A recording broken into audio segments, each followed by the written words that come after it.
नमस्कार, मैं स्वप्निल और आप the news launcher Uttar Pradesh Uttarakhand देख रहे हैं।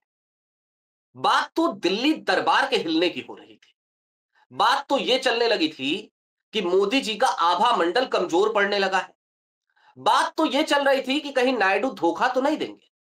लेकिन इन सब के बीच क्या भारतीय जनता पार्टी चौतरफा घिरने लगी है। और आलम ये कि अब उत्तर प्रदेश की सरकार यानी कि योगी आदित्यनाथ की सरकार वो भी गिरने वाली है क्या, या गिरने की स्थिति बन गई है क्या। अखिलेश यादव के सेनापति, जिनको ट्रॉफी की तरह अखिलेश और राहुल दोनों दिखाया करते थे, उन्होंने एक बयान दिया। वो बयान बड़ा मजेदार है, लेकिन उस बयान की पृष्ठभूमि योगी आदित्यनाथ के मंत्री ने ही दे दी थी। क्योंकि योगी आदित्यनाथ के मंत्री ने ही सबसे पहले भारतीय जनता पार्टी को धमकी दी, गठबंधन को तोड़ने की। तो चल क्या रहा है, कहानी क्या है, सारी बातों को जरा डिकोड करेंगे। पहले जरा संतोष जी को जोड़ लीजिए। बहुत बहुत स्वागत है संतोष भाई। दो खबरें, एक खबर कल आई और एक खबर आज आई। बारी बारी से दिखाइए जरा दोनों खबरें। पहली खबर, मंत्री संजय निषाद की भाजपा को खुली धमकी। और ध्यान रहे, सनद रहे, इस बात को अंडरलाइन कीजिए कि गोरखपुर में बोले, छुटभैया नेता से हमें गाली न दिलाइए, दिक्कत है तो गठबंधन तोड़ लीजिए। गोरखपुर, गोरखपुर यानी कि योगी आदित्यनाथ का गढ़, योगी आदित्यनाथ का मठ। और जो लोग उस इलाके को जानते हैं, भली भांति जानते हैं, क्या धमक योगी आदित्यनाथ की किसी जमाने में गोरखपुर में हुआ करती थी। अगली खबर दिखाई, अखिलेश यादव के करीबी अवधेश के दावे से यूपी में मच सकता है हड़कंप। क्या संकट में है सरकार, और क्या कहा है, ये आपको अभी बातचीत में पता चलेगा। हम बताएंगे, संतोष जी बताएंगे कि आखिरकार योगी सरकार पे कैसे खतरा मंडरा रहा है। हटा दीजिए संतोष भाई, बड़ी सीधी सी बात है। क्या वाकई में दिल्ली दरबार को लेकर जो बातें चल रही थी, अब वही स्थिति लखनऊ में दिख रही है क्या। और कहीं ऐसा तो नहीं कि दिल्ली दरबार के इशारे में लखनऊ की सरकार डिस्टर्ब करने की कोशिश की जा रही है। हो क्या रहा है, कैसे डिकोड करेंगे इसे। देखिए सोमेन भाई, सबसे पहले तो the news launcher Uttar Pradesh Uttarakhand के तमाम दर्शकों को मेरी तरफ से नमस्कार, आभार। और अब आते हैं आज के मुद्दे पर। देखिए, एक बात तो तय है कि योगी आदित्यनाथ जब मुख्यमंत्री बनाए गए थे 2017 में, एक फॉर्मूला था, दुश्मन का दुश्मन दोस्त होता है। राष्ट्रीय स्वयंसेवक संघ ने प्रधानमंत्री नरेंद्र मोदी द्वारा तय किए गए नाम मनोज सिन्हा का नाम काटकर योगी आदित्यनाथ को आगे किया, जबकि योगी आदित्यनाथ उस समय बीजेपी के पोस्टर पर भी नहीं थे, क्योंकि उनको लगा कि योगी आदित्यनाथ के सहारे गुजराती लॉबी को कंट्रोल किया जा सकता है। आपको और बात बता दूं मैं कि जो गोरखनाथ का जो मठ है, वो हिंदू महासभा से जुड़ा हुआ रहा है। उनके गुरु हिंदू महासभा से जुड़े हुए थे। बाद में राम मंदिर आंदोलन के दौर में वो भारतीय जनता पार्टी के नजदीक आए, आरएसएस से जुड़े और बीजेपी में सांसद बने। उसके बाद योगी आदित्यनाथ सांसद बने और अभी वो मुख्यमंत्री हैं। हम्म। एक समय सीमा के बाद जो जगदीप धनखड़ वाला पूरा एपिसोड हुआ, दिल्ली दरबार की तरफ से एक मैसेज संदेशा भिजवा दिया गया कि अब बहुत हो गया, हम जो नई सरकार का गठन करना चाहते हैं, तो आप देश की राजधानी दिल्ली आ जाइए। और ये संदेशा अलग अलग तरीकों से पहुंचाया गया। कुंभ के समय, उस समय रफ्तार थोड़ी-सी धीमी थी, लेकिन जगदीप धनखड़ वाला जब एपिसोड हुआ, तो ये माना गया गुजराती लॉबी और केंद्रीय आला कमान ने कि अब पानी सर से ऊपर जा चुका है। फिर यूपी में एक पावर मिनिस्टर हुआ करते थे जो पावरलेस थे, अभी भी हैं पावर मिनिस्टर वो, पावरलेस थे। अचानक दिल्ली से पावर मिलने लगी, ऊर्जा पहुंचने लगी। फिर वो अधिकारियों की बैठक में बोलने लगे, मुझे पता है तुम लोगों ने मुझे सुपारी ले रखी है बदनाम करने की। अब अगर अधिकारी अपने विभागीय मंत्री को बदनाम करने की सुपारी ले चुके होते, तो जाहिर सी बात है कि मंत्री के ऊपर कोई व्यक्ति बैठा हुआ है जो उनको शय दे रहा है। उसके बाद वो कहते नजर आए कि मैं तो एक जेई का तबादला नहीं कर सकता, वो लगातार मोर्चा खोलते हुए नजर आए। उसके बाद हमने देखा कि किस तरह से केशव प्रसाद मौर्य भी इशारों-इशारों में कई बात कहते हुए नजर आए। उसके बाद हमने देखा कि उत्तर प्रदेश बीजेपी के अध्यक्ष भूपेन्द्र चौधरी और उप मुख्यमंत्री ब्रजेश पाठक दिल्ली आते हैं और निशिकांत दुबे के आवास पर जाकर उनसे मुलाकात करते हैं। निशिकांत दुबे 2 बार 2 बार वो कहते हैं कि दिल्ली में प्रधानमंत्री पद की जगह खाली नहीं है, और जब सांसद थे योगी आदित्यनाथ, तो बतौर सांसद वो निशिकांत दुबे के बगल वाली कोठी में ही रहा करते थे, ये भी तथ्य बता दूं। उसके बाद वापस लखनऊ चले जाते हैं ब्रजेश पाठक। कुछ दिनों बाद ये खबर निकलकर सामने आती है कि मुख्यमंत्री आवास से निकलते हैं ब्रजेश पाठक और बगल वाले केशव प्रसाद मौर्य के आवास पे चले जाते हैं। 45 मिनट की मुलाकात होती है। हम्म। उसके बाद खबर आती है कि निषाद पार्टी, निषाद पार्टी का कार्यक्षेत्र क्या है? उत्तर प्रदेश है। तो वो अपना स्थापना दिवस मनाने के लिए आते हैं देश की राजधानी दिल्ली में। तालकटोरा स्टेडियम बुक किया जाता है और वो अपना स्थापना दिवस मनाते हैं। अब आम तौर पर कोई भी राजनीतिक दल अपना स्थापना दिवस मनाता है तो अपने नेताओं को बुलाता है, लेकिन निषाद साहब ने ओम प्रकाश राजभर को बुला लिया। निषाद साहब ने अपना दल के जो मुखिया है अनुप्रिया पटेल, जो अनुप्रिया मोदी पटेल। सरकार में मंत्री है, उनके पति आशीष पटेल जो कि योगी सरकार में मंत्री है, उनको बुला लिया। आरएलडी के नेताओं को बुला लिया और चारों राजनीतिक दलों ने मिलकर दिल्ली के तालकटोरा स्टेडियम से हल्ला बोल कर दिया कि हम उत्तर प्रदेश के जाकर विधानसभा का घेराव। और फिर हम्म। निषाद साहब गोरखपुर पहुंचते हैं। गोरखपुर पहुंचकर वो कहते हैं कि छुटभइये नेताओं से हमें बयान क्यों दिलवा रहे हो? और मैं जरा उनका बयान दर्शकों को बता देता हूं कि हम हैं, निषाद के नेता हैं, जयंत जी हम्म। जाटों के नेता हैं, राजभर भैया यानी ओम प्रकाश राजभर राजभरों के नेता हैं। फिर वो अपना दल की बात भी कर लेते हैं। छुटभइये नेताओं के खिलाफ छुटभइये नेताओं से हमारे खिलाफ बयान दिलवा रहे हो, अगर इतनी दिक्कत है तो हमें गठबंधन से हटा दो, गठबंधन तोड़ लो। अब जरा देखिए, उनके खिलाफ जो नेता बयान दे रहे हो दे रहे हैं, उन्होंने आरएलडी को शामिल कर दिया। जयंत चौधरी की पार्टी को कुछ दिन पहले पनौती किसने कहा था? योगी आदित्यनाथ सरकार में बड़े मंत्री हैं लक्ष्मी नारायण चौधरी साहब, उन्होंने उनको पनौती कहा था। तो ये चारों राजनीतिक दलों का एक संगठन बनाकर, और ये चारों राजनीतिक दलों के संगठन की जब मैं आपको बात करूं, चाहे 2014 का लोकसभा चुनाव हो, चाहे 2017 का यूपी का विधानसभा चुनाव हो, चाहे 2019 का लोकसभा चुनाव हो, चाहे 2022 का उत्तर प्रदेश का विधानसभा चुनाव हो, इन्हीं अगड़ी जातियों के, पिछड़ी जातियों के, दलितों के वोट बैंक को जुटाकर भारतीय जनता पार्टी ने एक बड़ी जीत हासिल की थी। और कुछ-कुछ हजार वाले, देखिए राजभर पूरे उत्तर प्रदेश में बहुत ज़्यादा मशहूर नहीं है, या निषाद पूरे उत्तर प्रदेश में बहुत ज़्यादा प्रभावशाली नहीं है। लेकिन ये भी सच्चाई है कि हर विधानसभा में उनके 2000, 3000, 4000, 5000 और कुछ विधानसभाओं में 15,000, 20,000 वोट है उनके पास, और इतना वोट चुनाव जीत और हार के लिए बहुत ज़्यादा मायने रखता है। कोई ज़रूरत नहीं थी, अगर इन वोटों की कीमत ना होती तो लोकसभा चुनाव से पहले अमित शाह अड़ गए थे कि उन्हें किसी भी कीमत पर जयंत चौधरी अपने गठबंधन में चाहिए, क्योंकि हर लोकसभा में, पश्चिमी उत्तर प्रदेश के हर लोकसभा में उनके पास कुछ न कुछ वोट है। तो जब इनसे मतलब था तो इनको ले लिया गया। जब मतलब निकल गया, ये बीजेपी का खेल है कि वो गठबंधन के सहयोगी दलों को कैसे अपमानित करती रहती है। बिहार में जब बड़े राजनीतिक दल, जनता दल यूनाइटेड को वो नहीं छोड़ती है, महाराष्ट्र में एकनाथ शिंदे को नहीं छोड़ा, अजित पवार को नहीं छोड़ा, तो उस मुकाबले में तो ये बहुत छोटी-छोटी पार्टियां हैं। लेकिन दिल्ली दरबार से जो ये ऊर्जा लेकर आए हैं, उस ऊर्जा के बाद ये लखनऊ में, गोरखपुर में, मुख्यमंत्री के गढ़ में जाकर उनको घेरने की कोशिश कर रहे हैं। और इसलिए ये खतरा निकल कर सामने आ रहा है कि क्या वाकई अगर योगी आदित्यनाथ ने दिल्ली दरबार के इशारों को समझकर, दिल्ली दरबार के निर्देश को समझकर मुख्यमंत्री पद से इस्तीफा देकर दिल्ली दरबार जाना कबूल नहीं किया, तो क्या बीजेपी का आला कमान उस हद तक जा सकता है कि बीजेपी की सरकार की विदाई करवा दी जाए कुछ महीनों के लिए? वो खतरा अब बढ़ता हुआ नजर आ रहा है। और निषाद साहब का इस तरह से सामने आना, और फिर राजनीति के प्रतीकों को समझिए। दिल्ली से लखनऊ, लखनऊ से गोरखपुर और अयोध्या। अयोध्या बीजेपी के लिए, अयोध्या राष्ट्रीय स्वयंसेवक संघ के लिए, अयोध्या योगी आदित्यनाथ के लिए कितना ज्यादा महत्वपूर्ण है, इसका अंदाजा सबको है, इसको दोहराने की जरूरत नहीं है। और वहां से जो सांसद जीते हैं, अवधेश हम्म। प्रसाद सिंह, ये कह रहे हैं कि योगी आदित्यनाथ की जो सरकार है, जो बीजेपी की सरकार है, वो गिर सकती है। और यहां मैं आपको याद दिलाता हूं, अखिलेश यादव जब उत्तर प्रदेश विधानसभा में विपक्ष के नेता हुआ करते थे, तो विधानसभा के पटल पर खड़े होकर उन्होंने ऑफर दिया था।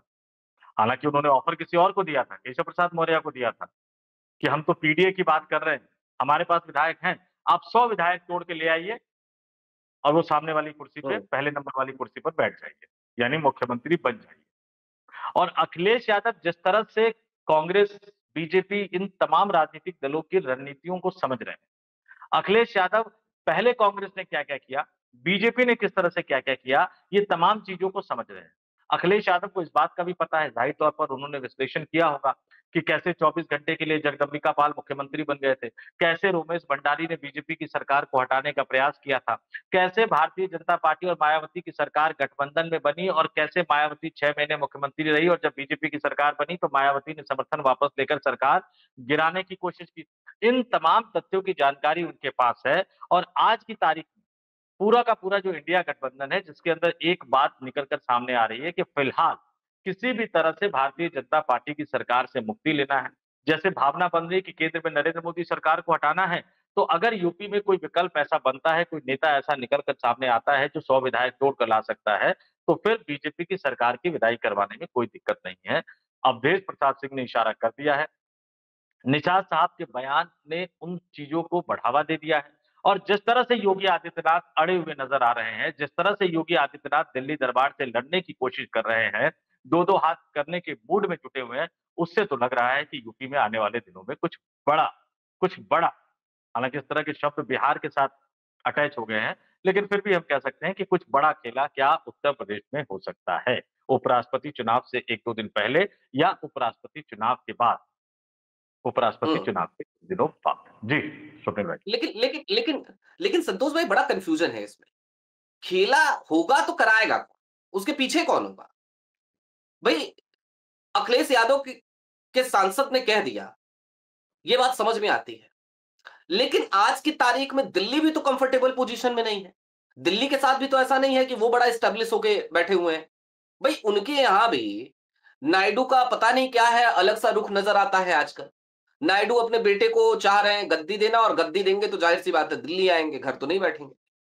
अब वो जब आंध्र प्रदेश से निकल के दिल्ली आएंगे, तो फिर उनको कोई छोटा सा मंत्रालय तो चाहिए नहीं होगा।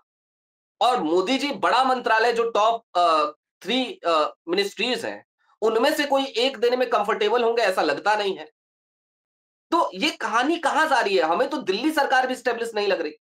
फिर कैसे कहा जा सकता है कि दिल्ली सरकार, जो खुद स्टेब्लिश नहीं है आज की तारीख में, जो खुद डोल रही है, वो उत्तर प्रदेश की सरकार के पीछे पड़ी हुई है? इसको ऐसे समझ लीजिए स्वप्निल भाई कि ये मत समझिए कि चंद्रबाबू नायडू दिल्ली आएँगे तो क्या मंत्री बनने के लिए ही आएँगे या वो हम्म। दिल्ली आने के साथ ही कोई वैकल्पिक राजनीति का केंद्र बनने की कोशिश करेंगे। मंत्री से अच्छे अच्छा। तो मुख्यमंत्री मंत्री से अच्छे तो मुख्यमंत्री हैं। और हाँ। आपको याद दिला दूँ कि एक ज़माने में उनके पास प्रधानमंत्री बनने का मौका आया था, हम्म। लेकिन उस समय वो युवा थे। हम्म। उन्होंने कहा कि अभी प्रधानमंत्री बन जाऊँगा, जो गलती एचडी देवगौड़ा ने कर दी, वो गलती उन्होंने नहीं की। लेकिन अब वो 75 हम्म। वर्ष क्रॉस कर चुके हैं, इसी साल उनके 75 वर्ष की आयु पूरी हो चुकी है। तो अब उनके हम्म। पास मौका है कुछ करने का। और जैसे मैंने कहा कि केंद्र में क्या होगा, अगर केंद्र ये ठान ले, क्योंकि बीजेपी में पहले ऐसा हो चुका है। जब कल्याण सिंह वर्सेस अटल बिहारी वाजपेयी का किस्सा हुआ, इस किस्से में कल्याण सिंह ने अटल बिहारी वाजपेयी को लोकसभा चुनाव हराने की कोशिश की। ये खबरें हम्म। भी कल्याण सिंह के हवाले से कही गई कि अटल जी प्रधानमंत्री तो तब बनेंगे ना जब सांसद बनेंगे। हालत ये हो गई कि लोकसभा चुनाव लखनऊ में जो अटल बिहारी वाजपेयी लड़ रहे थे, आखिरी के 3-4 दिन उन्हें लखनऊ में कैंप करना पड़ा, तब जाकर बहुत मुश्किल से वो कुछ हजार वोटों से जीत पाए। उसके बाद कल्याण सिंह के साथ क्या हुआ, कैसा हुआ? एक समय कल्याण सिंह इतने ज़्यादा उग्र हो गए भारतीय जनता पार्टी को खत्म करने के लिए कि जिस हिंदुत्व की छवि उनकी बनी थी, उसी छवि को तार-तार करते हुए मुलायम सिंह यादव के साथ उन्होंने गठबंधन हम्म। बल्कि उस समय का एक किस्सा बड़ा मशहूर है कि अचानक चुनाव लड़ने की बारी आई तो पता लगा कैसे चुनाव लड़ा जाए। तो कल्याण सिंह ने कहा कि मुलायम सिंह जी को कि मैं आपके चुनाव चिन्ह पर चुनाव लड़ लेता हूँ। अब अगर हम्म। कोई बीजेपी का नेता उस टाइप का होता तो कहते ठीक है आइए, उनके लिए तो अच्छी बात थी। लेकिन मुलायम सिंह के बारे में कहा जाता है कि उन्होंने कहा नहीं, ये आपके लिए सही नहीं होगा कि आप हमारी पार्टी के सिंबल पर चुनाव लड़िए, आप निर्दलीय लड़ जाइए, आपको तो वैसे भी कोई नहीं हराएगा। तो हम्म। इस तरह की हालत कल्याण सिंह की हो गई थी क्योंकि उन्होंने भारतीय जनता पार्टी को मटियामेट करने की कसम खा ली थी। भारतीय जनता पार्टी को खत्म करने की कसम खा ली थी। तो आप ऐसा क्यों सोच रहे हैं कि अखिलेश यादव ने जो ऑफर केशव प्रसाद मौर्य को दिया था, वो ऑफर सिर्फ केशव प्रसाद मौर्य तक के लिए सीमित है?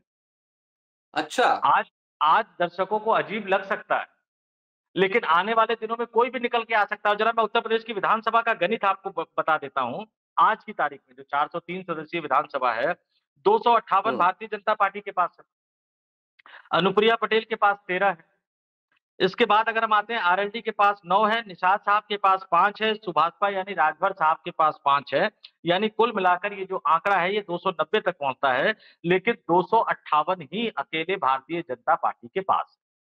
403 हम्म। सदस्यीय विधानसभा में 202 202 बहुमत का आंकड़ा है।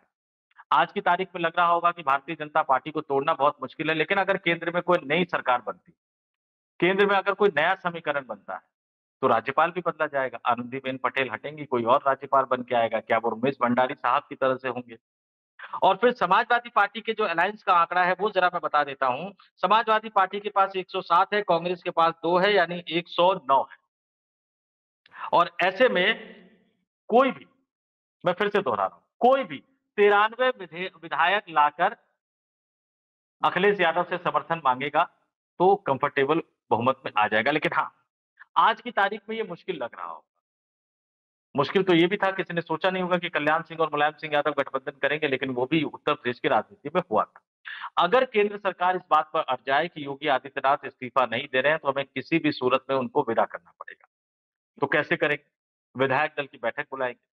विधायक दल की बैठक में योगी आदित्यनाथ के खिलाफ प्रस्ताव पारित करवाने की कोशिश करेंगे। मैं वाकया बता देता हूँ, उमा भारती को जब मध्य प्रदेश के मुख्यमंत्री पद से हटाना था, भोपाल में विधायकों की बैठक बुलाई गई थी। उमा भारती के समर्थकों विधायकों ने हंगामा कर दिया था। हालत ये हो गई थी कि बंद कमरे में कमरे को अंदर से बंद करके कई विधायकों को निकाल कर फिर मुख्यमंत्री का फैसला करना पड़ा और उमा भारती को हटाने का फैसला करना पड़ा। लेकिन योगी आदित्यनाथ उमा भारती नहीं। आप बंद बिल्कुल। कमरे में दिल्ली से कोई पर्यवेक्षक भेज के जबरदस्ती योगी आदित्यनाथ से किसी फैसले पर हस्ताक्षर नहीं करवा सकते या उनसे कोई प्रस्ताव नहीं करवा सकते जब तक कि योगी आदित्यनाथ खुद न चाहे। उमा भारती वाला इंसिडेंट एक अलग तरह का इंसिडेंट था। उस समय भारतीय जनता पार्टी के नेताओं को अपने आला नेताओं पर एक तरह से भरोसा होता था, फिर भी उमा भारती अड़ गई थी। अब तो किसी को भी बीजेपी में किसी को भी गुजराती लॉबी पर भरोसा नहीं कि वो वादा करेंगे तो पूरा करेंगे। तो ऐसी हालत में क्या हम्म। होगा? एक कुटुंब विधायकों का जो उन्होंने किया, 48 के आसपास लगभग वो विधायक थे, क्या उसका दायरा बढ़ेगा? क्या उस नंबर तक योगी आदित्यनाथ पहुँच पाएँगे? अगर विधायक दल की बैठक में वोटिंग की नौबत आएगी तो कितने विधायक योगी के साथ होंगे? या कहीं योगी भी तो कल्याण सिंह के रास्ते पर चलते हुए भारतीय जनता पार्टी को मटियामेट करने की कसम। ये तमाम जो राजनीतिक माहौल है, वो तमाम कई तरह के सवालों का जवाब दे रहा है और ये सब कुछ कल मोहन भागवत साहब ने गजब बोल दिया। प्रधानमंत्री नरेंद्र मोदी ने लाल किले की प्राचीर से कहा था ना कि राष्ट्रीय स्वयंसेवक संघ एक प्रकार का एनजीओ है। कल मोहन भागवत ने हम्म। बिल्कुल साफ-साफ कह दिया कि हम एनजीओ एनजीओ नहीं है। क्या कहा मोहन भागवत साहब ने? आरएसएस चंदा नहीं लेता है। आरएसएस किसी के आगे हाथ नहीं फैलाता है।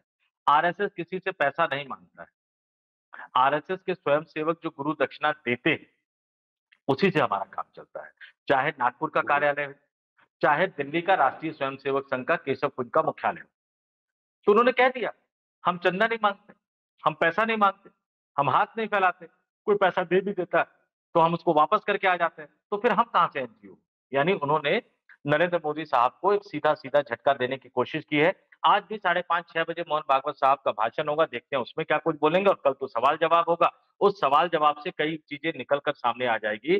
तो भारतीय जनता पार्टी की राजनीति चाहे वो दिल्ली की हो, केंद्र की, चाहे वो उत्तर प्रदेश यानी लखनऊ की हो, वो एक दोराहे पर खड़ी है और राष्ट्रीय स्वयंसेवक संघ, मोहन भागवत, नरेंद्र मोदी, अमित शाह, योगी आदित्यनाथ, केशव प्रसाद मौर्य, ब्रजेश पाठक, इन सबकी अपनी-अपनी एक अलग भूमिका है। लेकिन इन भूमिकाओं के बीच में आप ये कभी मत भूलिएगा कि उद्योगपतियों की भी अपनी एक अलग भूमिका होती है। अनिल अंबानी के ठिकानों पर जिस तरह से छापे दर छापे मारे जा रहे हैं, मुकेश अंबानी के बेटे के सपने यानी वनतारा की जाँच के लिए जिस तरह से एसआईटी बना दी गई है और कल प्रधानमंत्री नहीं नहीं, नरेंद्र मोदी ने कल एसआईटी तो तो सुप्रीम कोर्ट ने बनाई है संतोष भाई। कहाँ उसे एसआई तो राजनीति से जोड़ है? एस बिल्कुल नहीं, एसआईटी तो सुप्रीम कोर्ट ने बनाई है, लेकिन जाँच की जब रिपोर्ट आएगी तो देखिएगा क्या होता है। एक और एसआईटी मध्य प्रदेश को लेकर बनाई थी सुप्रीम कोर्ट ने, कहाँ रिपोर्ट है? उन मंत्री जी के खिलाफ कुछ हुआ है क्या? भाई हाँ, अंततः ये भी बात जाँच तो है। सरकार ही करेगी, चाहे कुछ भी कर लीजिए। और उससे भी बड़ी बात, कल नरेंद्र मोदी साहब ने गुजरात की धरती पर बोल दिया, स्वदेशी की अवधारणा कि पैसा किसी का भी हो, मुझे कोई मतलब नहीं। डॉलर में हो, पाउंड में हो, रुपया में हो, मुझे कोई मतलब नहीं। पैसा काला हो या गोरा हो, मुझे कोई मतलब नहीं। उसमें पसीना मेरे देश के लोगों का लगा होना चाहिए। तो जो प्रधानमंत्री काले धन के खिलाफ अभियान छेड़कर चुनाव लड़कर प्रधानमंत्री बने थे, आज वो कह रहे हैं कि हम्म। काला धन, गोरा धन कोई मतलब नहीं है, यानी वो कह रहे हैं कि मैं किसी भी हालत में गौतम अडानी साहब को बचाऊँगा। तो इन तमाम राजनीतिक घटनाक्रम में उन तीनों बिज़नेसमैनों को भी मत भूलिएगा, कि चीज़ें कैसे बदल रही हैं। एक को बढ़ावा दे रहे हो, 2 के खिलाफ कार्रवाई कर रहे हो, तो वो 2 भी तो कुछ न कुछ कर रहे होंगे या वो 2 भी कुछ न कुछ तो करेंगे। नहीं, शुरुआत कर लखनऊ से कर ही होगी, रहे हैं। कर ही शुरुआत रहे हैं। लखनऊ मुकेश अंबानी को लेके तो ओआरएफ जो मुकेश अंबानी द्वारा फंडेड ऑर्गेनाइजेशन है, उसको लेके तमाम स्टोरीज तैर रही हैं। और वहां पे जाके देखिए, ऐसा लग रहा है जैसे मोदी जी का डंका कम बज रहा है, ट्रंप का ज्यादा बज रहा है, मोदी जी का तो डंका ही नहीं बज रहा वहां पे। ऑपरेशन सिंदूर को लेकर जो आर्टिकल लिखे गए वो भी बड़े मजेदार हैं। और मजे की बात यह है संतोष भाई, कि ओआरएफ के की जो बागडोर है, बागडोर जिन हाथों में है, उनमें से एक हाथ किसी और का नहीं बल्कि एस जयशंकर के बेटे हैं, ध्रुव जयशंकर, उनका है। उसके बाद भी ये चल रहा है। खैर, एक एक सवाल है चलते चलते, अगर दिल्ली दरबार तैयारी कर रहा है, तो योगी आदित्यनाथ वो भी तो तैयारी कर रहे होंगे। जहां तक मुझे याद आता है, मैं उसी बेल्ट से आता हूं, चूंकि एक समय पे पैरेलल खड़ा कर दिया था योगी आदित्यनाथ ने हिंदू युवा वाहिनी को। और बीते जब ये मुख्यमंत्री बने, उसके बाद से हिंदू युवा वाहिनी की तमाम क्रियाकलाप बिल्कुल रुक गई थी, बिल्कुल रोक दी गई थी। लेकिन फिर बीते तकरीबन 1 डेढ़ साल से हिंदू युवा वाहिनी अंदर खाने सक्रिय हो गई। उसके पदाधिकारियों की फिर से नियुक्ति कर दी गई, फिर से बैठकें हो रही हैं। तो पैरेलल ऑर्गेनाइजेशन तो उधर वो भी खड़ा कर रहे हैं योगी आदित्यनाथ। ये भी तो कहीं ना कहीं एक पटकथा लिख रहे हैं ना अपनी। तो योगी आदित्यनाथ इतने, मतलब इतनी आसानी से चले जाएंगे, ये लगता तो नहीं है संतोष भाई। मतलब हिंदू युवा वाहिनी गोरखपुर के बेल्ट में, पूर्वांचल के बेल्ट में तो अपनी एक गजब की धमक रखा करती थी। इस बात को कैसे भूला जा सकता है? जी। देखिए, वही मैंने कहा कि योगी आदित्यनाथ उमा भारती नहीं है, योगी हम्म। आदित्यनाथ आनंदीबेन पटेल नहीं है, योगी आदित्यनाथ शिवराज सिंह चौहान या वसुंधरा राजे सिंधिया भी नहीं। लेकिन फिर नंबर तो चाहिए। अगर बीजेपी विधायक दल की बैठक होगी तो 258 विधायकों में से कम 130 विधायक योगी आदित्यनाथ को अपने समर्थन में खड़े करने पड़ेंगे। या फिर उनके पास 3 विकल्प है। 130 विधायक कम से कम अपने साथ रखिए कि विधायक दल की बैठक हो तो विधायक आपके साथ, या फिर दिल्ली दरबार के आगे झुकते हुए आप दिल्ली में जाकर केंद्रीय मंत्री की भूमिका स्वीकार कर लीजिए, यानी एक सबोर्डिनेट मंत्री की भूमिका स्वीकार कर लीजिए, गुजराती लॉबी के आगे सरेंडर कर दीजिए।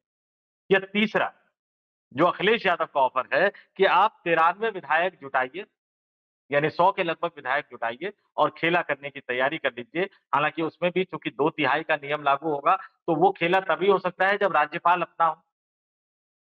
जगदीप धनखड़ साहब वही तो कोशिश कर रहे थे कि मोदी जी की विदाई की पटकथा लिख रहे थे ताकि योगी जी के दिल्ली आने का रास्ता साफ हो। तो ये 3 विकल्प है और ये तीनों विकल्प में से कौन सा विकल्प वो चुनेंगे, ये मोहन भागवत के संदेशे पर भी निर्भर करता है, इस देश के कुछ उद्योगपतियों के संदेशों पर भी निर्भर करता है और भारतीय जनता पार्टी की अंदरूनी राजनीति में आने वाले दिनों में गुजराती लॉबी के खिलाफ कौन-कौन खड़े होते हैं, इस पर भी निर्भर करता है। और क्या शिवराज सिंह चौहान, जो सरेंडर कर चुके थे गुजराती लॉबी के आगे, 45 मिनट की मोहन भागवत की मुलाकात के बाद कोई ऊर्जा आई है उनके अंदर या नहीं आई है, इस पर भी हमें नजर बनाए रखनी होगी स्वप्न भाई। ठीक है, इस पर भी हमें नजर बनाए रखनी होगी। और नजर तो हर अपडेट पे रखनी जरूरी है, क्योंकि सियासत में हर दिन कुछ नई चीजें अंगड़ाई ले रही हैं, करवटें बदली जा रही हैं। लिहाजा उन तमाम अपडेट से बाखबर रहने के लिए जुड़े रहिए the news launcher Uttar Pradesh Uttarakhand के साथ। बहुत शुक्रिया संतोष भाई। नमस्कार।